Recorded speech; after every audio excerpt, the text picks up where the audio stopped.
Era uma noite de sábado, 29 de março de 2008, quando São Paulo, uma das maiores cidades do mundo, se tornaria palco de um dos crimes mais marcantes e devastadores da história recente do Brasil. O caso que chocaria o país inteiro começava de forma aparentemente comum.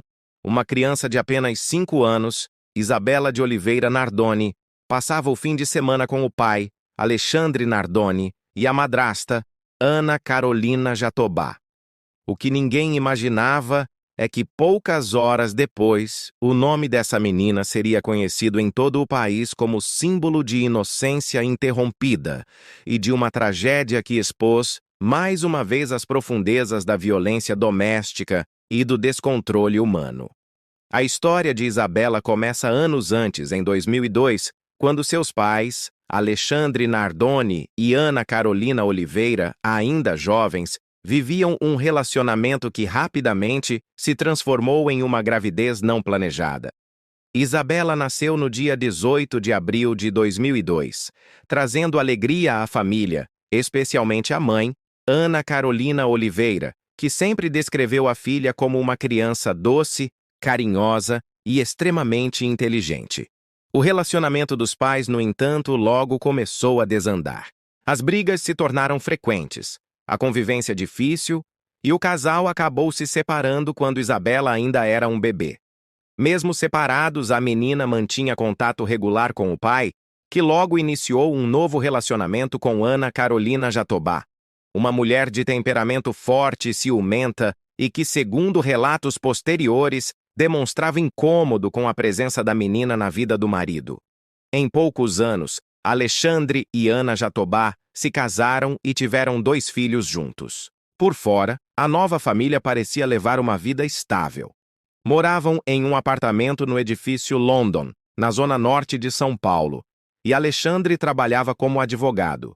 Mas por dentro, as tensões cresciam.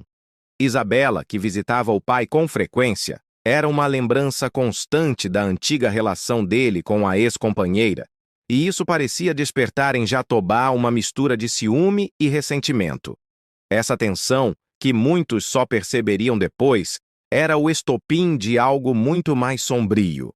Naquele fim de semana de março de 2008, Isabela estava animada para ver seu pai. A mãe, Ana Carolina Oliveira, a deixou na casa dos avós paternos, como de costume, e se despediu com um beijo carinhoso, sem imaginar que seria a última vez que veria a filha com vida. Durante o dia, tudo parecia normal. Alexandre e Jatobá passaram parte do tempo com as crianças, visitaram familiares, jantaram juntos e, à noite, voltaram para o apartamento. Por volta das 23h, os vizinhos ouviram um barulho alto vindo do prédio, um som seco seguido de gritos. Algumas pessoas correram até a área externa e, ao olharem para o chão, viram algo que jamais esqueceriam. O corpo de uma menina caída no jardim, entre as torres do prédio. Era Isabela, ainda viva, mas inconsciente. Rapidamente, moradores chamaram o resgate, que chegou minutos depois. A menina foi levada ao hospital, mas os ferimentos eram graves demais. Pouco tempo depois, a morte foi constatada. A cidade, que dormia em meio ao barulho constante da metrópole, amanheceu em choque. Quem poderia ter feito algo tão brutal com uma criança de apenas 5 anos? As primeiras suspeitas eram de que Isabela pudesse ter caído acidentalmente da janela do 6º andar. Mas logo as inconsistências começaram a surgir. Os bombeiros e policiais que chegaram ao local notaram detalhes estranhos. A tela de proteção da janela estava cortada, e o corte era limpo, preciso, feito com um instrumento afiado. Além disso, havia marcas de sangue em lugares onde não deveriam estar, no chão, na parede, no lençol. E a cena não parecia de um acidente, mas de uma encenação.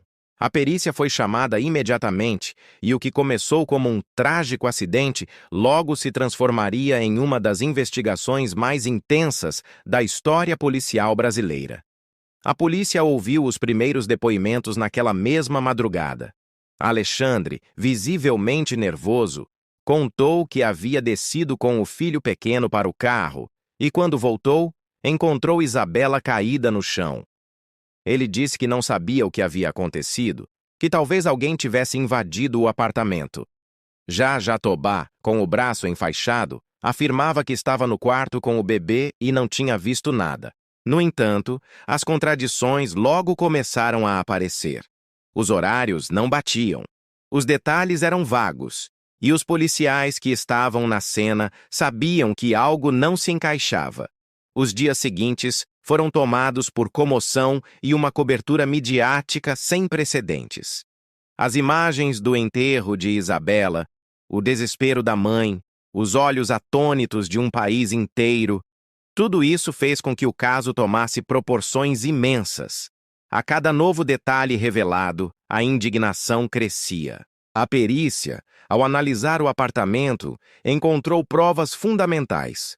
Manchas de sangue no lençol do quarto, pegadas compatíveis com o tamanho de Alexandre, fios de cabelo de Isabela no carro e, o mais revelador, o sangue da menina em locais que indicavam que ela havia sido agredida dentro do apartamento antes da queda. O laudo mostrava que Isabela foi ferida na testa e asfixiada antes de ser lançada pela janela. A queda, portanto, não havia sido um acidente, mas uma tentativa de encobrir um crime. Os investigadores começaram a montar o quebra-cabeça. Alexandre, na noite do crime, teria discutido com Isabela, e a madrasta, tomada pelo ciúme e pela raiva, teria participado das agressões. A menina foi ferida, perdeu os sentidos, e em seguida o casal tentou simular uma queda acidental. O corte na tela da janela foi feito com uma tesoura, e as marcas indicavam que alguém havia sustentado o corpo da menina antes de soltá-lo. Era um ato cruel, frio e premeditado. A perícia técnica se tornaria, a partir daí, o pilar da acusação. Enquanto isso, a população reagia com fúria. Manifestações se formaram em frente ao edifício London, com pessoas levando cartazes, gritando por justiça e atacando o casal verbalmente quando eles apareciam. Os dois foram hostilizados, vaiados e precisaram se refugiar em locais diferentes. A imprensa passou a cobrir cada detalhe, cada movimento, cada frase dita. O caso não era mais apenas uma tragédia familiar, era um espelho da violência doméstica e da frieza humana, dissecado diante das câmeras. Com o avanço das investigações, Alexandre e Ana Jatobá foram convocados a prestar novos depoimentos. A cada interrogatório, novas contradições surgiam. Os investigadores perceberam que ambos tentavam alinhar versões, mas as falhas eram evidentes. Alexandre dizia que Isabela havia sido deixada dormindo no quarto, que ele havia descido com o filho mais novo, e quando voltou, tudo já tinha acontecido. Mas as perícias provaram que a janela do quarto não podia ser aberta sem esforço, e que havia sinais de manipulação humana no corte da tela. Além disso, o sangue encontrado próximo ao berço e no carro do casal desmontava a hipótese de acidente. O promotor Francisco Sembranelli assumiu o caso e rapidamente se tornou uma figura central no processo.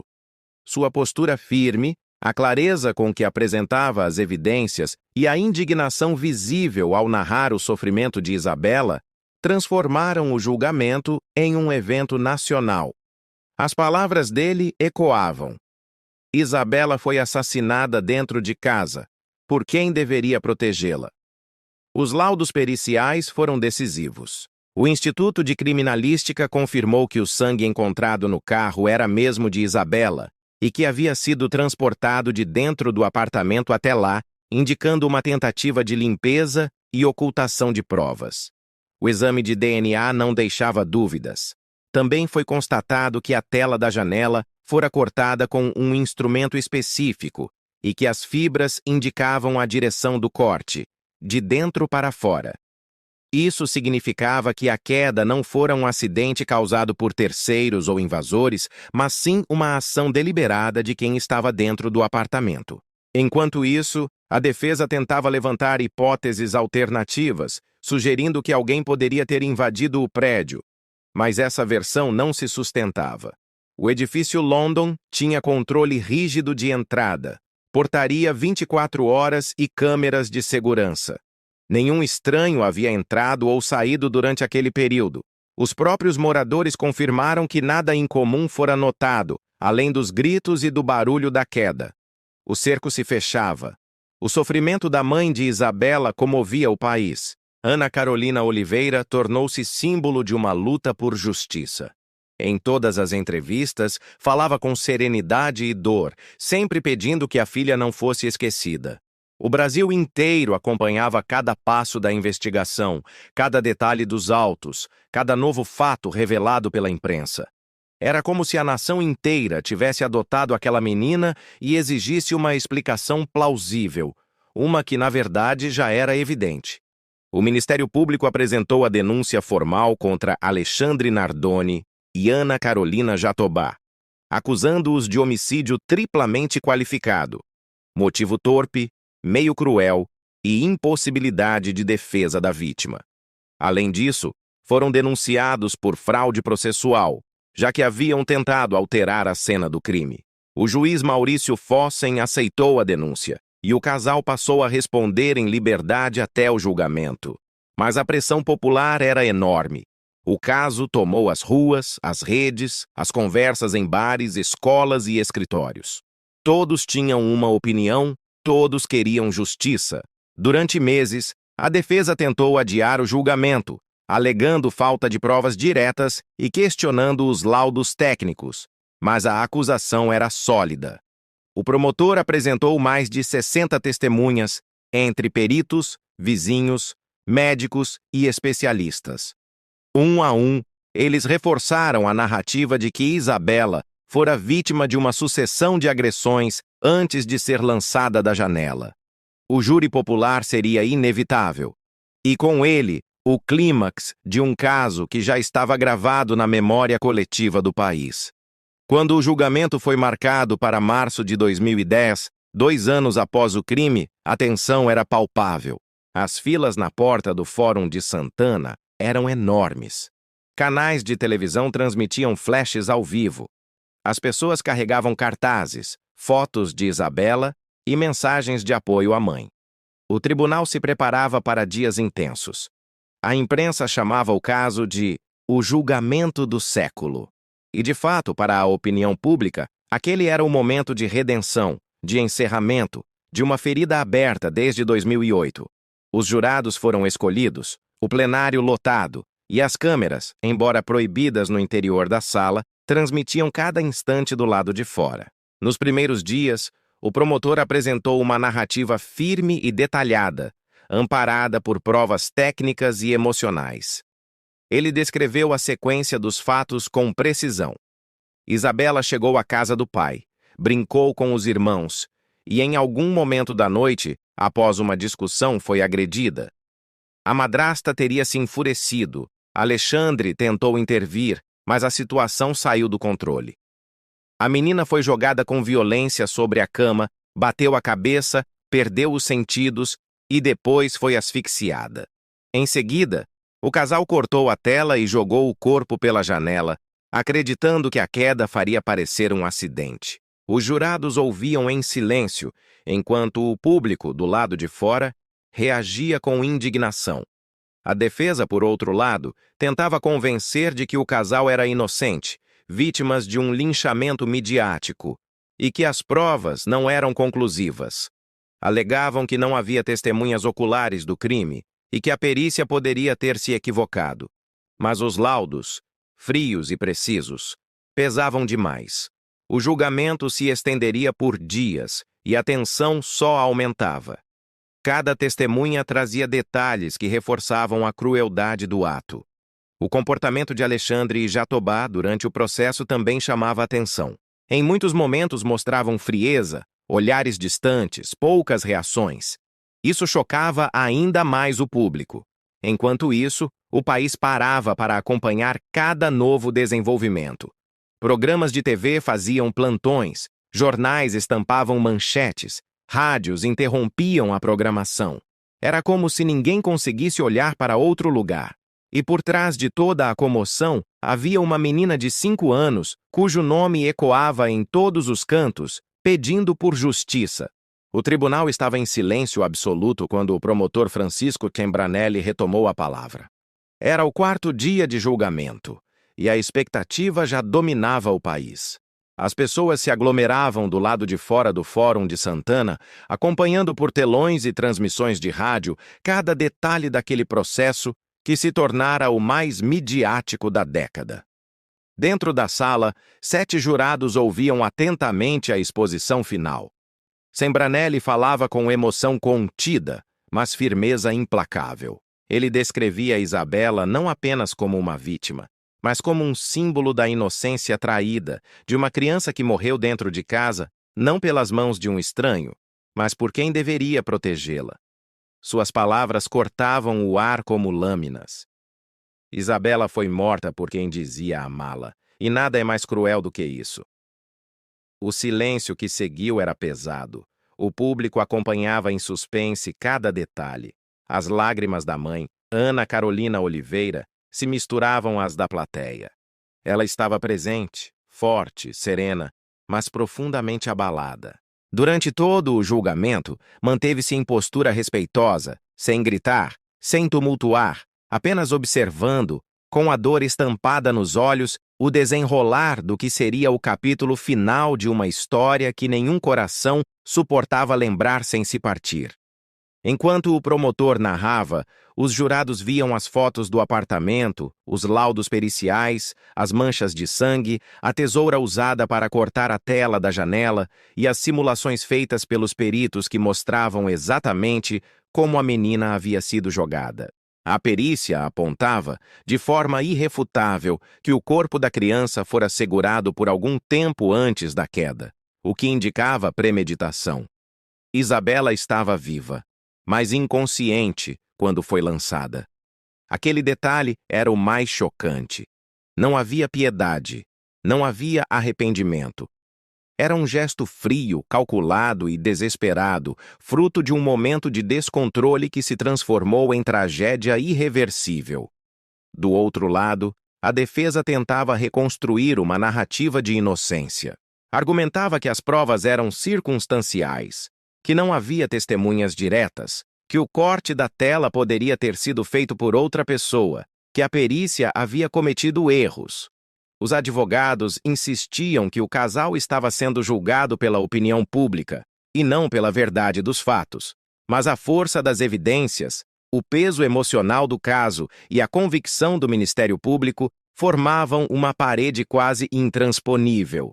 Durante o julgamento, Alexandre chorou em alguns momentos, principalmente quando as imagens de Isabela foram mostradas. Ele dizia amar a filha, negava qualquer agressão, afirmava que jamais seria capaz de fazer mal a ela. Ana Jatobá, por sua vez, se mostrava mais contida, às vezes arrogante, com semblante endurecido, o que causava forte antipatia no público. O comportamento dela era visto como insensível, frio, calculado. Os jurados observavam tudo, atentos a cada gesto, a cada palavra, a cada silêncio. Os especialistas que depuseram confirmaram a compatibilidade das marcas de pegadas com os sapatos de Alexandre, a compatibilidade do corte da tela com a tesoura encontrada no apartamento e o DNA de Isabela no carro do casal. Todos os caminhos levavam a uma única conclusão. O crime fora cometido dentro do apartamento, por pessoas conhecidas da vítima, e não havia qualquer vestígio da presença de um invasor. Quando chegou a hora das alegações finais, o clima era de tensão máxima. Cembranelli fez um discurso que ficaria marcado na memória do país. Ele ergueu a foto de Isabela e disse: ela tinha apenas 5 anos. 5 anos de pureza, de sonhos, de amor, e foi arrancada do mundo por quem tinha o dever de protegê-la. Que justiça é essa se não houver resposta para uma vida tão pequena destruída de forma tão cruel? O plenário ficou em silêncio. Do lado de fora, as pessoas choravam, rezavam, gritavam o nome da menina. A defesa insistiu na inocência, dizendo que o casal era vítima de um julgamento antecipado e que as provas não bastavam para condenar. Mas os jurados não pareciam convencidos. Após 5 dias de julgamento, o juiz enviou o conselho de sentença para deliberar. A espera foi longa, tensa, quase sufocante. Do lado de fora, a multidão aumentava. Cânticos de justiça ecoavam pelas ruas. Jornalistas narravam minuto a minuto o clima no fórum. Dentro da sala, a mãe de Isabela rezava em silêncio, segurando uma pequena foto da filha. Poucas horas depois, o juiz Maurício Fossen retornou ao plenário e pediu silêncio. O veredito estava pronto. Ele começou a ler as respostas dos jurados, uma a uma. A cada resposta afirmativa, confirmando as acusações do Ministério Público, o ambiente ficava mais denso. Até que veio a sentença final. Alexandre Nardoni e Ana Carolina Jatobá foram considerados culpados pelo assassinato de Isabela Nardoni. O juiz leu as penas. Alexandre, 31 anos, 1 mês e 10 dias de reclusão. Ana Jatobá, 26 anos e 8 meses. As penas incluíam agravantes pelos meios cruéis e pela impossibilidade de defesa da vítima. O som que se ouviu do lado de fora foi uma mistura de aplausos, choro e alívio. O país inteiro vibrava, não por alegria, mas por justiça. A mãe de Isabela chorava em silêncio. Não havia vitória, apenas o encerramento de uma dor sem fim. O promotor, emocionado, disse à imprensa: "Hoje não é dia de comemoração, é dia de justiça." O caso Isabela Nardoni se tornava, ali, um marco na história judicial brasileira. Pela primeira vez em muitos anos, um crime de tamanha brutalidade cometido dentro de uma família de classe média alta foi julgado de forma exemplar, com base em provas técnicas e forte mobilização social.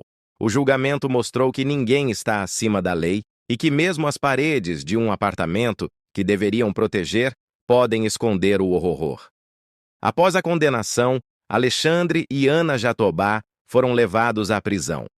Ele foi encaminhado para a penitenciária de Tremembé, conhecida por abrigar criminosos de grande repercussão, enquanto ela foi levada para a penitenciária feminina de Tremembé. Ambos mantiveram a versão de inocência por anos, dizendo que foram injustiçados, que eram vítimas de erro judicial e que jamais fariam mal a Isabela.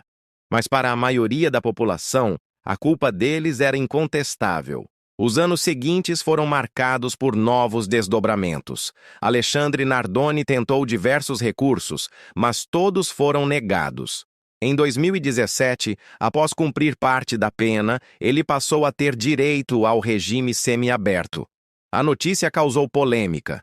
Muitos consideraram injusto que alguém condenado por matar uma criança pudesse deixar a prisão mesmo que parcialmente.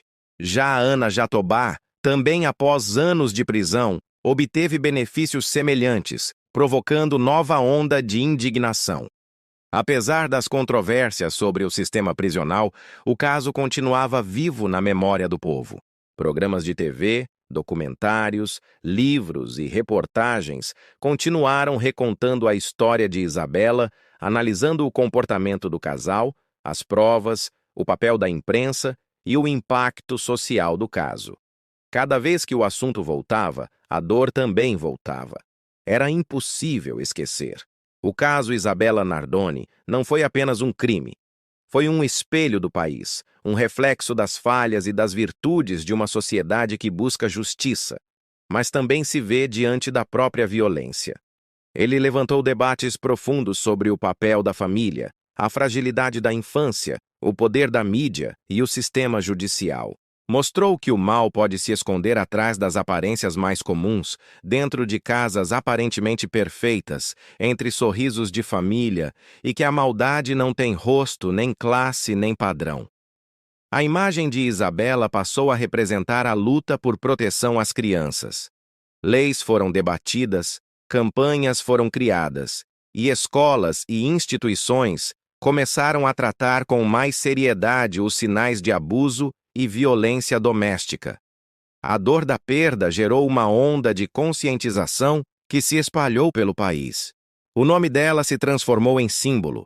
Para a mãe, Ana Carolina Oliveira, a vida seguiu com cicatrizes profundas. Ela se reergueu, casou novamente, teve outros filhos, mas nunca deixou de falar sobre Isabela com amor e respeito. Em entrevistas, ela sempre diz que perdoar não é esquecer e que a maior forma de honrar a memória da filha é vivendo com dignidade e mantendo viva a lembrança do sorriso dela. Seu depoimento mais comovente ficou registrado quando ela disse: "Eu continuo sendo mãe da Isabela. Ela só está em outro lugar." O caso também revelou como a pressão da opinião pública pode influenciar investigações. Muitos especialistas afirmam que o intenso clamor popular ajudou a acelerar o processo e impedir que o crime fosse esquecido ou mal investigado. Ao mesmo tempo, outros alertaram sobre os riscos de julgamentos mediáticos, em que a emoção pode se sobrepor à razão. Mas no caso de Isabela, a ciência e a perícia falaram mais alto. A justiça se baseou em provas e não apenas em sentimentos. Com o passar dos anos, o nome de Isabela continua sendo lembrado em datas, homenagens e campanhas de conscientização. Nas redes sociais, fotos da menina ainda circulam acompanhadas de mensagens de carinho e pedidos de proteção para outras crianças.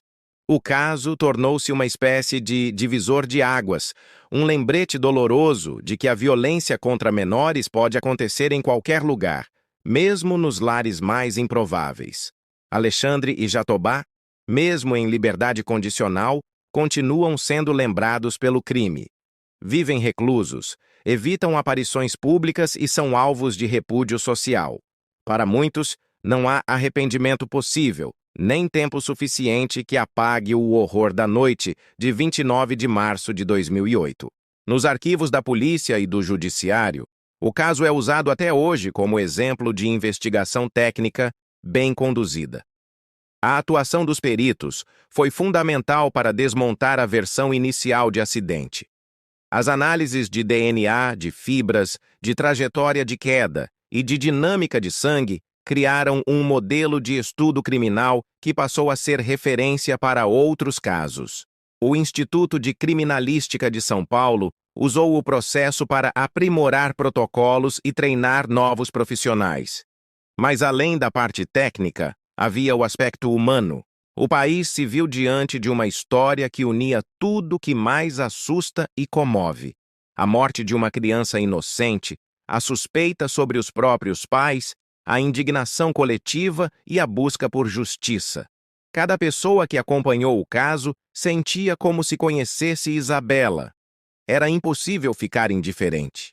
Em um dos momentos mais simbólicos, pouco depois da condenação, a mãe de Isabela plantou uma árvore em homenagem à filha. Disse que queria transformar a dor em algo que pudesse florescer, que lembrasse vida. A árvore cresceu e até hoje representa o renascimento da esperança.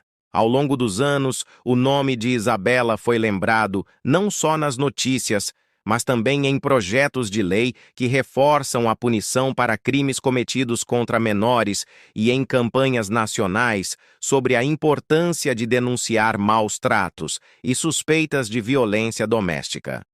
Seu legado ultrapassou o horror do crime e se transformou em um chamado por empatia e vigilância social.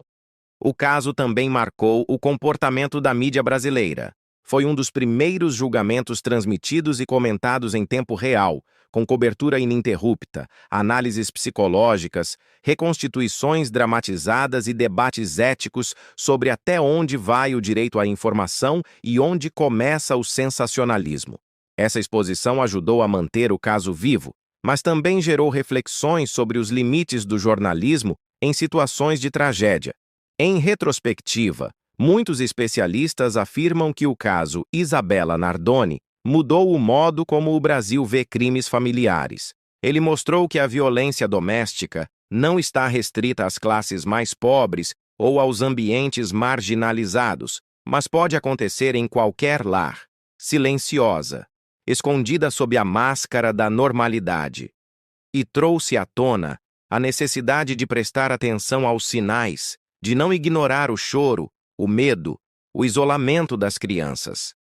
Isabela tinha apenas 5 anos, mas sua história ecoou como um grito que despertou o país. O crime que tirou sua vida expôs o pior da natureza humana, mas também revelou a força da compaixão, da solidariedade e da justiça. Milhares de pessoas participaram de vigílias, enviaram mensagens à mãe, acenderam velas, e em cada canto havia alguém dizendo: Isabela não será esquecida. Hoje, mais de uma década depois, a memória dela ainda vive. Vive nas discussões sobre direitos da infância, nas aulas de direito penal, nos debates sobre mídia e sociedade, e principalmente no coração de quem acredita que o amor deve ser o primeiro e o último abrigo de uma criança. O caso Isabela Nardoni se tornou um marco eterno, uma ferida aberta e, ao mesmo tempo, uma lição dolorosa de humanidade. Quando se fala em justiça no Brasil, seu nome é lembrado. Quando se fala em infância, seu sorriso aparece. E quando se fala em violência doméstica, sua história ressurge como alerta. Isabela continua presente, transformando dor em consciência, tragédia em legado e lembrando o mundo de que nenhuma vida é pequena demais para merecer proteção, respeito e amor. E talvez esse seja o verdadeiro significado de justiça. Não apagar o passado, mas garantir que ele nunca mais se repita. Isabela, com sua pureza interrompida, continua a nos lembrar que a inocência precisa ser protegida e que a justiça, mesmo tardia, é a forma mais profunda de amor.